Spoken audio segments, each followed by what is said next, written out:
Selamat datang di pembahasan mendalam kita hari ini. Kita mau coba kupas nih, akar cara berpikir konsumen di Amerika Serikat. Sebuah evolusi yang, menarik banget, yang dibentuk sama peristiwa-peristiwa besar sejak pertengahan abad ke-20. Sumber kita kali ini dari bagian postscript buku The Psychology of Money. Langsung aja kita selami ya.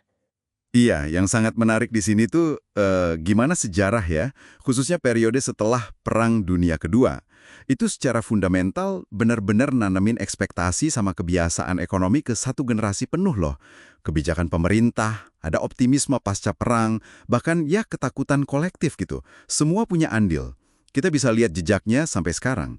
Dalam cara orang Amerika mandang utang, tabungan, sama gaya hidup ideal itu kayak gimana. Ada trauma depresi besar yang bikin khawatir, takut ekonomi anjlok lagi pas tentara pulang.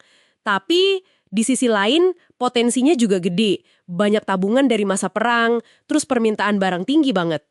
Nah, gimana tuh pemerintah AS merespon dilema ini? Nah, respon pemerintah ini krusial banget. Mereka milih buat jaga suku bunga itu rendah banget. Awalnya sih tujuannya buat bantu ngelola utang perang. Tapi efek sampingnya itu, wah luar biasa. Kredit jadi super murah dan gampang diakses. Ini memicu pergeseran budaya gede-gedean. Dari yang tadinya hemat waktu perang, jadi kebudayaan konsumsi yang didorong secara aktif. Pinjaman rumah, mobil, perabot jadi jauh lebih terjangkau dari sebelumnya. Oh gitu. Selain kredit murah itu, ada faktor lain nggak? Mungkin dari sisi produksi atau teknologi yang ikut manasin ledakan ekonomi di tahun 50-60-an itu.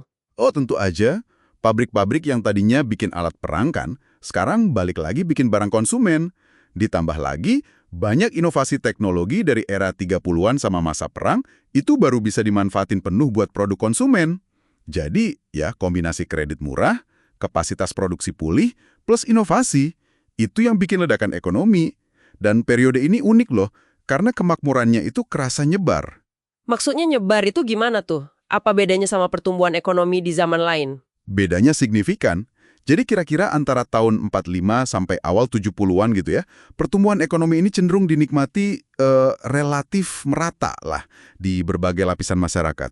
Kesenjangan pendapatan malah nyempit waktu itu. Wah, nyempit ya? Iya, nah ini yang penting.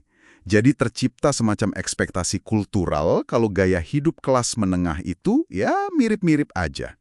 Nggak peduli kerjaannya beda-beda banget, rumahnya, mobilnya, liburan keluarganya, kemungkinan besar nggak terlalu jomplang sama tetangga. Ekspektasi kesetaraan gaya hidup ini jadi ngakar kuat banget. Nah ini dia nih, titik baliknya berarti ya. Masuk tahun 70-an, terus apalagi sejak 80-an, pola pertumbuhannya berubah drastis kan? Tepat sekali. Ekonomi secara keseluruhan sih masih tumbuh, tapi buahnya itu didistribusikan dengan sangat nggak merata. Pendapatan kelompok paling kaya itu melonjak tajam. Sementara pendapatan mayoritas masyarakat, kelas menengah ke bawah, itu cenderung ya gitu-gitu aja, stagnan, atau naiknya dikit banget. Kalah jauh sama inflasi dan biaya hidup. Jadinya kesenjangan melebar banget, tajam banget. Terus, gimana dampaknya ke ekspektasi gaya hidup yang tadi katanya udah ngakar itu? Kan jadi nggak nyambung sama realita pendapatannya ya? Nah, disitulah letak masalahnya. Ekspektasi gaya hidup kelas menengah yang seragam itu ternyata nggak ikut pudar gitu aja pas realitas ekonominya berubah. Orang masih ngeliat standar hidup tertentu, mungkin yang dulu dinikmati orang tua mereka, atau yang terus-terusan diliatin di media, itu sebagai sesuatu yang normal, sesuatu yang harusnya bisa dicapai. Pas pendapatan real mereka udah nggak sanggup ngejar standar itu, gimana caranya ngejembataninnya? Jawabannya makin sering, ya utang. Utang.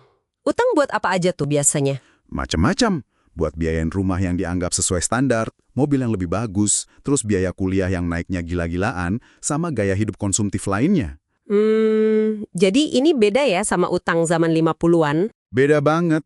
Kalau dulu kan utang ditopang kenaikan pendapatan real yang lumayan merata. Nah, utang di era baru ini tumbuhnya di atas fondasi pendapatan yang timpang. Akumulasi utang rumah tangga inilah yang jadi salah satu, bom waktu menuju krisis finansial 2008. Krisis 2008 itu kayak puncak gunung esnya gitu ya berarti.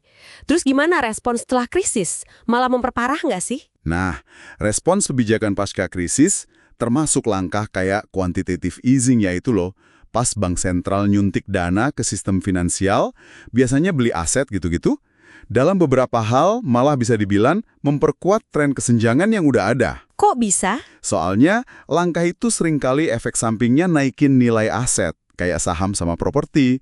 Nah, kenaikan harga aset ini kan cenderung lebih nguntungin mereka yang udah punya aset.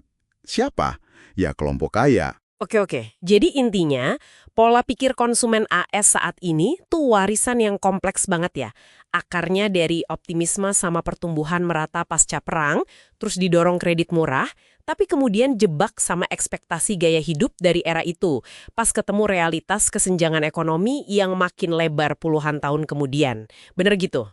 Persis. Jadi kalau kita paham lapisan-lapisan sejarah ini, kita jadi ngerti kenapa isu soal utang pribadi, tekanan gaya hidup, sama perasaan ketinggalan secara ekonomi, itu dominan banget dalam diskusi publik di Amerika.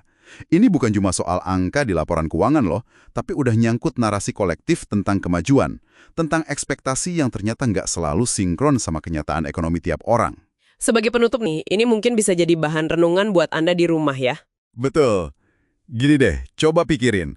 Kalau ekspektasi gaya hidup yang kebentuk 70 tahun lalu aja bisa bertahan sekuat itu, dan masih ngaruh ke keputusan finansial kita sekarang, padahal kondisi ekonominya udah berubah total, coba kita refleksi. Ekspektasi apa aja sih? Mungkin soal uang, definisi sukses, jalur karir, atau bahkan kebahagiaan yang kita pegang erat sekarang ini. Yang mungkin sebenarnya itu warisan masa lalu dan perlu kita tinjau ulang. Masih cocok nggak sih sama dunia yang terus berubah di sekitar kita? Pertanyaannya menarik banget buat dibawa pulang. Terima kasih sudah menyimak pembahasan kita kali ini. Sampai jumpa di kesempatan berikutnya ya.